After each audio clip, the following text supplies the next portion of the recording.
The Dodge Charger lineup covers a wide spectrum when it comes to purpose and capability. It's rare for a single car model to offer variants that can appeal to multiple markets with completely different missions, all while maintaining a measure of practicality. High's personality without the attitude, top-notch infotainment, good trunk space. Low's subpar interior fit and finish, all-wheel drive hurts performance, no manual. With the Chevrolet SS now defunct, the Charger, along with its sibling, the Chrysler 300, is the last remaining rear-drive-based traditional American Ford or from a non-luxury brand we see you, Cadillac. It's also the only sedan in Dodge's portfolio, so it's forced to work multiple shifts.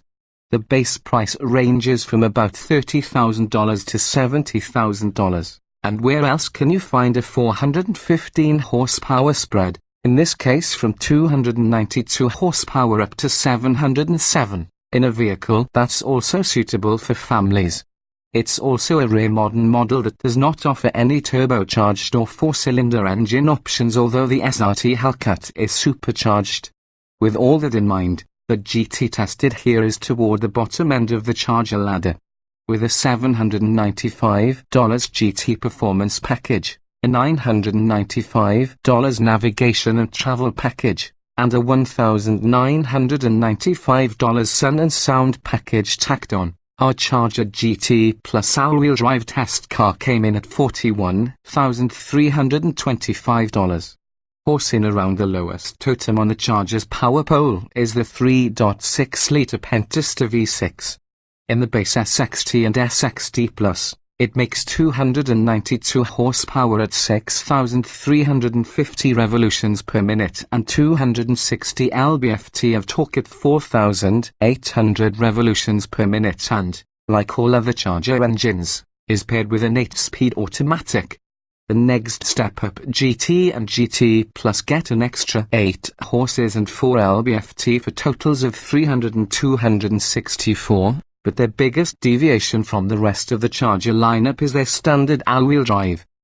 The Charger's image is of a tire-shredding muscle car, but the availability of all-wheel drive broadens the model's appeal to more customers. Although all-wheel drive is not new to the Charger, its consolidation under the GT nameplate came with the 2018 model year. The system primarily operates in rear-wheel drive with the front axle disconnected. When sensors detect wheel slippage, torque is automatically funneled to the front wheels via an active transfer case. Civil engineering that V8 Chargers are 4 doors and seat 5 people is secondary to the car's identity as a muscle machine. But GTAWD shoppers will have passenger needs more at the forefront of their consideration criteria. As it is in other Fiat Chrysler products, the Uconnect infotainment system is a shining star inside the Charger. The Navigation and Travel group adds navigation and serious traffic tools to the long list of capabilities available on a large 8.4-inch touchscreen display. A line of static icons at the bottom makes it easy to call up radio, media, climate, apps, settings, navigation, and phone functions. Response time is good, screen resolution is better than most, and the system supports both Apple CarPlay and Android Auto. A Uconnect phone app makes connectivity and diagnostics even simpler. The environment in which the entertainment offerings are experienced is equally important, though. Unfortunately, the Charger's sparsely appointed interior is reminiscent of the Banks family's living room in the final scene of The Fresh Prince of Bel-Air. The only color options are black or two-tone black and pearl white. Our test vehicle was all black save for some small bits of metallic trim. Although the layout is uncluttered and easy to use, it's impossible to overlook the low-quality rubberized plastic on the dashboard and the hard plastics throughout the cabin.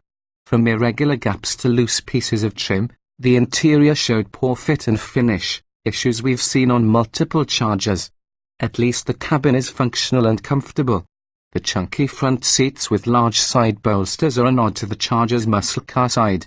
Cushioning is fairly aggressive, which some comfort-minded drivers may not prefer on long trips, but the seats are not overly stiff. Compared with other large sedans, driver and front passenger space is lacking, but rear passengers enjoy some of the best legroom in the segment. The Charger's massive trunk is perfect for carrying a family's worth of suitcases, although the folding rear seatbacks do not lie flat for easily loading longer items. Big time behind the wheel, the Charger feels as big as its personality. It's 8.2 inches longer than a Kia Stinger and 0.9 inch longer than a Buick LaCrosse. The Dodge's width and height are on a large side for mainstream sedans as well. Inside, it has one of the highest hip points among its peers, and yet the bulging hood still hinders forward visibility.